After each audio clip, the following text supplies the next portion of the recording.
जितेंद्र मेघवाल के बाद इतना बड़ा प्रोटेस्ट हुआ, क्या राजस्थान सरकार ने कोई एक्शन लिया कि कास्ट बेस्ड एट्रोसिटीज को रोक दिया जाए? वहां पर सरकार फेल रही।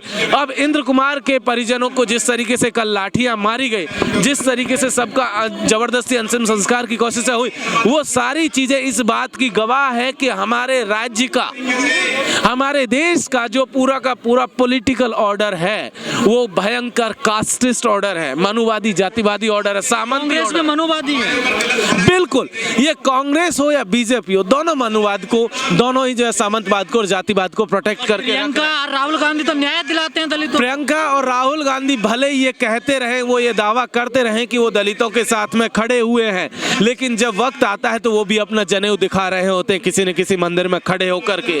अगर वो सच में न्याय के पक्ष में खड़े हैं तो उन्हें ये काम करना चाहिए कि जाति के खिलाफ एक लड़ाई उन्हें शुरू करनी चाहिए देशव्यापी। जिस तरीके से वो अभी लड़ रहे हैं, उन्हें जाति के खिलाफ भी एक लड़ाई लड़नी होगी, क्योंकि उनके भीतर, उनकी पार्टी के भीतर, उनके संगठन के भीतर आप देखेंगे, उनकी सरकारों के भीतर इस तरीके के जातिवादी मनुवादी लोग हैं जो जातियों को पोष कर रहे हैं, जातियों के पोषक हैं, जातियों को बचा करके लगे हुए हैं। और इसीलिए जब आप देखेंगे तो पाएंगे कि सरकारें मुकदमा दर्ज करने में, अगर ऐसा होता तो 23 दिन नहीं लगाती। उस केस को लगभग 23 दिन बीत चुके हैं, लेकिन अभी तक मुकदमा 14 अगस्त को जाकर के दर्ज होता है। तो ये इस चीज को बताता है। लोग कह रहे हैं कि गिरफ्तारी होगी, अब क्या करूंगा? गिरफ्तारियों से काम खत्म नहीं होता। गिरफ्तारियां हमने देखा कि जितेंद्र मेघवाल के केस में भी हुई। वो जितेंद्र मेघवाल के केस में जिन लोगों को गिरफ्तार किया गया, वो जब जेल से छूट करके आए, उसके बाद जितेंद्र मेघवाल को चाकू मारा गया। ये दरअसल मामला गिरफ्तारी से लॉ एंड ऑर्डर का प्रॉब्लम नहीं है, ये समस्या सोशल है, ये सोशल के साथ साथ स्ट्रक्चरल प्रॉब्लम है, ये पूरे के पूरे संस्थान की दिक्कत है। उस संस्थान की दिक्कत को जब संस्थानिक तरीके से आप नहीं सुलझने की कोशिश करेंगे, जब आप रिपोर्ट दर्ज नहीं करेंगे, जब आप उनमें पूरी की पूरी कानूनी प्रक्रिया का पालन नहीं करेंगे, और ये जब तक ये महसूस नहीं कराएंगे उस मार्जिनलाइज्ड तबके को कि वो सुरक्षित है, तब तक ये नहीं माना जा सकता कि वो लोग जो है पीड़ितों के साथ खड़े हुए हैं, या अशोक गहलोत सरकार या राजस्थान की सरकार पीड़ितों के साथ में खड़ी है। राजस्थान में लगातार अत्याचार की घटनाएं बढ़ती जा रही हैं, आखिर क्या वजह है जो इतनी तेजी से ग्राफ आगे बढ़ रहा है? देखिए, राजस्थान सामंतवाद का बहुत पुराना गढ़ है। जब वो सामंतवाद का गढ़ है तो वो जातिवाद का भी बड़ा गढ़ है। जाति को वदस्तूर मेंटेन किया गया, वो सोशल ऑर्डर में बैठे लोगों ने नहीं किया, वो राजनीतिक लोग जो थे, जो सत्ता में जो लोग थे, जो सरकारों में जो लोग थे, उन्होंने भी उसको मेंटेन किया। और उसी का नतीजा ये हुआ कि जाति आज भी जो है फूट फूट करके बार बार बीच में बाहर निकल करके आती है, और उसी का नतीजा हम लोग देख रहे हैं राजस्थान में लगातार एक के बाद एक इस तरीके के केसेस हम लोगों के सामने। जी, सरकार का तो जातिवाद सामने आता है, अगर किसी दूसरे की हत्या हो जाती है ऐसी तो उसको 1 करोड़ सरकारी नौकरी दी जाती है, अगर दलित की किसी की हत्या हो जाए तो उसे 5 लाख मुआवजा, 2.5 लाख मुआवजा, 2 लाख मुआवजा दिया जाता है। ये पूरे देश का नेचर है, ये राजस्थान सरकार का नहीं, ये पूरे देश की सरकार।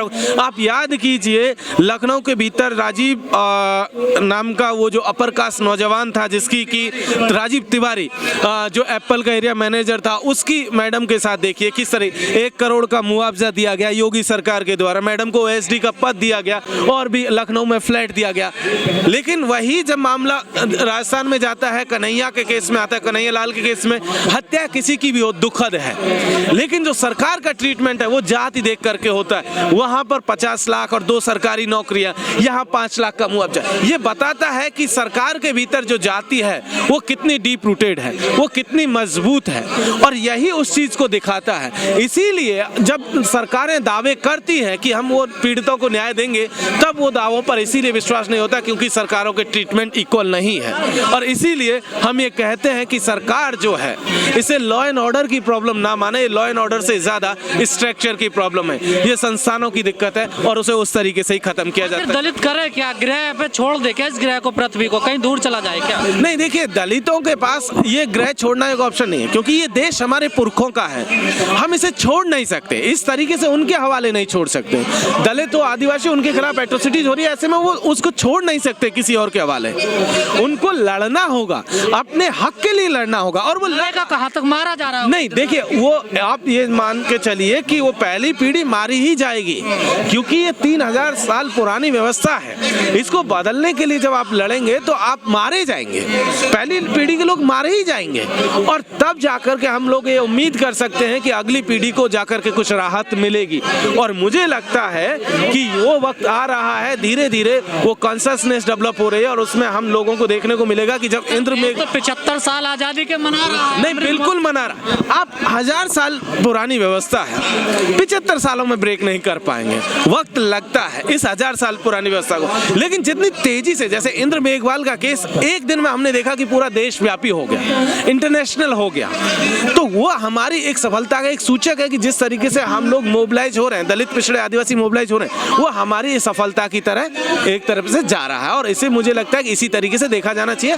हम लोग लड़ेंगे और जीतेंगे। सर, आपको नहीं लगता राहुल प्रियंका को राजस्थान जाना चाहिए जैसी घटनाएं सामने? बिल्कुल जाना चाहिए, राजस्थान ही नहीं और हर जगह जाना चाहिए, जहाँ जाति के आधार पर, जहाँ धर्म के आधार पर, जहाँ आदिवासियों को जमीन छीन करके मारा जा रहा है, उस हर जगह पर जाना चाहिए। एज ए जिम्मेदार पॉलिटिकल पार्टी आपको जाना होगा।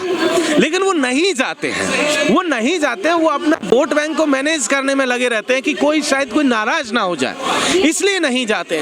और इसीलिए हम लोग लगातार कह रहे हैं कि हमें अपने राजनीतिक विकल्पों की तरफ ध्यान देना होगा, हमें अपने विकल्प खुद खड़े करने होंगे, और तभी जाकर के इस लड़ाई को हम सही मायने में लड़ पाएंगे। पानी पीने के लिए जो लड़ाई है उसका इतिहास बहुत पुराना है और बहुत लंबा इतिहास रहा है। हमने देखा आजादी से आज से लगभग 100 साल पहले 1927 में बाबा साहब ने भी इसी तरीके से पानी पीने की एक लड़ाई लड़ी थी, और उस लड़ाई के बाद ये उम्मीद की गई थी कि जब बाबा साहब इस देश को संविधान दे रहे थे, हमारे पूर्व के संविधान बना रहे थे, तब उन्हें ये ख्याल था कि इस देश में आने वाले दिनों में शायद किसी को इस तरीके की लड़ाई लड़ने की जरूरत नहीं पड़ेगी। लेकिन आजादी के इन 75 वर्षों के बाद जब हम लोग देखते हैं तो पाते हैं कि हमारे देश में हमें भले ही पॉलिटिकल तौर पर आजादी मिल गई हो, लेकिन सोसाइटी ने अभी भी हमें आजाद नहीं किया है। और उसका जीता जागता उदाहरण हमने देखा कि किस तरीके से इंद्र मेघवाल की जो हत्या की गई, वो हमारे सामने इसका सबूत है कि हमें अभी भी सामंतों ने आजाद नहीं किया है। हमें भले ही अंग्रेजों से मुक्ति मिली, लेकिन जाति से मुक्ति नहीं मिली। हमें जाति के आधार पर होने वाले भेदभाव से मुक्ति नहीं मिली, और उसी का नतीजा हमने देखा कि एक बच्चा जिसने कि एक मटके को छू लिया, लेकिन उस बच्चे को नहीं मालूम कि उसका कसूर क्या है। उसका कसूर वो प्यास नहीं, उसका कसूर उसकी जाति है, जिसके आधार पर उसे मार दिया गया। आज इन 75 वर्षों के बाद हम देखें तो पाएंगे कि इंद्र मेघवाल से पहले आपको याद होगा जितेंद्र मेघवाल की हत्या, जिसे मूंछ रखने के नाम पर मार दिया गया। उससे पहले याद कीजिए डेल्टा मेघवाल को, जो एक ऐसी बच्ची जो स्टेट टॉपर थी, पढ़ने लिखने में बेहतरीन बच्ची थी, उसे भी मार दिया गया। इसी वेस्टर्न राजस्थान की कहानी है। तीनों मेघवाल समाज के नौजवान हैं, बच्चे हैं, लेकिन और आरोपी वही एक समाज के लोग हैं। उसके बावजूद आप देखेंगे तो पाएंगे कि सरकारें अपने आंख कान नाक सब बंद करके रखे हुए हैं। उन्हें नहीं दिख रहा है कि किस तरीके से जाति आधार पर उत्पीड़न हो रहा है, जाति आधार पर हत्याएं हो रही हैं। वो लगातार इस पर देखिए आंख मूंद करके बैठे हुए हैं वो लोग।